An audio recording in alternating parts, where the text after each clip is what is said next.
হাদিসের বিখ্যাত উস্তাদ ইমামুল মুহাদ্দিসিন রাইসুল মুহাদ্দিসিন ইমাম আহমদ ইবনে হাম্বল রাহিমাহুল্লাহ তাআলা আলাইহি, যার প্রায় 25 লক্ষ হাদিসের হাফেজ ছিলেন যিনি।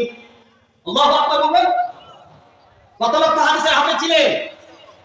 25 লক্ষ হাদিসের হাফেজ ছিলেন ইমাম আহমদ ইবনে হাম্বল রাহিমাহুল্লাহ তাআলা আলাইহি কে শহীদ করে দেওয়া হয় রাসূলুল্লাহ সাল্লাল্লাহু আলাইহি ওয়াসাল্লামের সুন্নাহকে আঁকড়ে ধরে থাকার জন্য।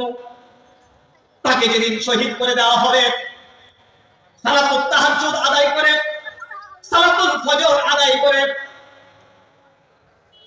হাফেজ হাদিস ইমাম আহমদ ইবনে হাম্বল রাহিমাহুল্লাহ তাআলা আলাইহি ডান হাতটা মাথার নিচে দিয়ে শুয়ে আছে।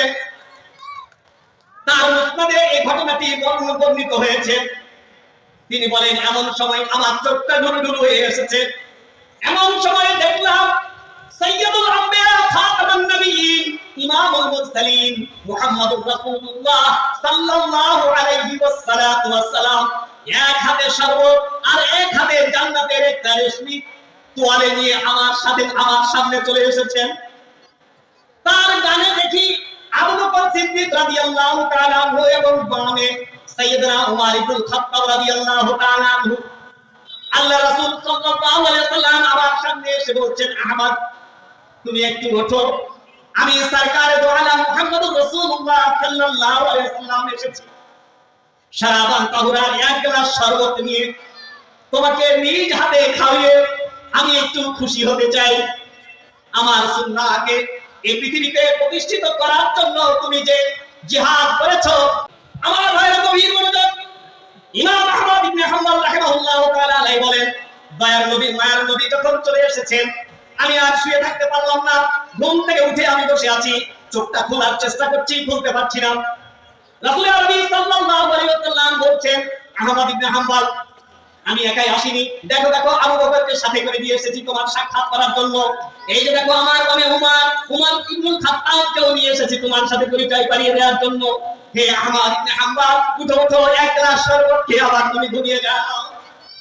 ইমাম আহমদ ইবনে হাম্বল রাহিমাহুল্লাহ তাআলা আলাইহি বলেন, প্রিয় নবীজি সরকারে দো আলম মুহাম্মদুর রাসূলুল্লাহ সাল্লাল্লাহু আলাইহি ওয়াসাল্লামের হাত থেকে সেই শরবতটা পান করলাম, মনে হয় পৃথিবীতে আর কোনোদিন এত সুন্দর জিনিস কোনোদিন খাইনি।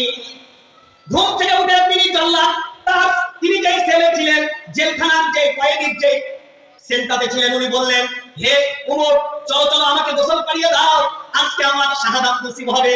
বিশ্বনবী সরকারে দো আলম মুহাম্মদুর রাসূলুল্লাহ সাল্লাল্লাহু আলাইহি ওয়াসাল্লাম শারাবান তাহুরার এক গ্লাস শরবত খাইয়ে আমার জন্য অমুক জায়গায় অবস্থান করছেন, অবস্থান করবেন, এতটা সময় আমাকে শহীদ করে দেওয়া হবে। সকাল 10টা হয়েছে, আহমদ ইবনে হাম্বলের কাছে জল্লাদ এসেছে, হাত দুটো শক্ত করে বেঁধেছে, পা দুটো বেঁধেছে। আহমদ ইবনে হাম্বল রাহিমাহুল্লাহ তাআলা বললেন, ভাই আমি বুঝতে পেরেছি তোমরা কোথায় নিয়ে যাবে, কোথায় আমি আজকে শাহাদাত বরণ করব, আমাকে 2 রাকাত সালাত আদায় করার তৌফিক দান করো। বিশ্বনবী সরকারে দো আলম মুহাম্মদুর রাসূলুল্লাহ সাল্লাল্লাহু আলাইহি ওয়াসাল্লামের প্রিয় সাহাবী হযরত খুবাইব ইবনে আদি রাদিয়াল্লাহু তাআলা আনহুকে আবু জাহলের দুশমনেরা যেদিন শহীদ করে দেয়, তাকে যখন সুরিকাষ্ঠে দিয়ে দেওয়া হবে, তার আগে উনি যেভাবে 2 রাকাত সালাত আদায় করে প্রেমটুকু আল্লাহর কাছে নিবেদন করতে চেয়েছিলেন, আমাকে 2 রাকাত সালাত করার সুযোগ দাও।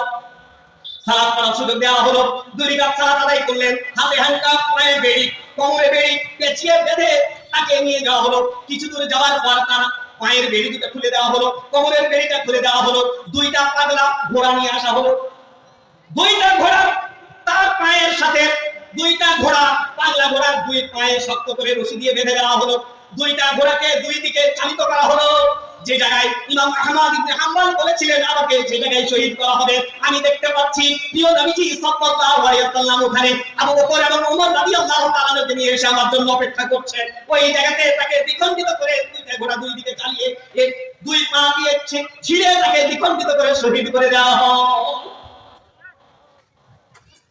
সে কোরআন আজকে আছে না নাই?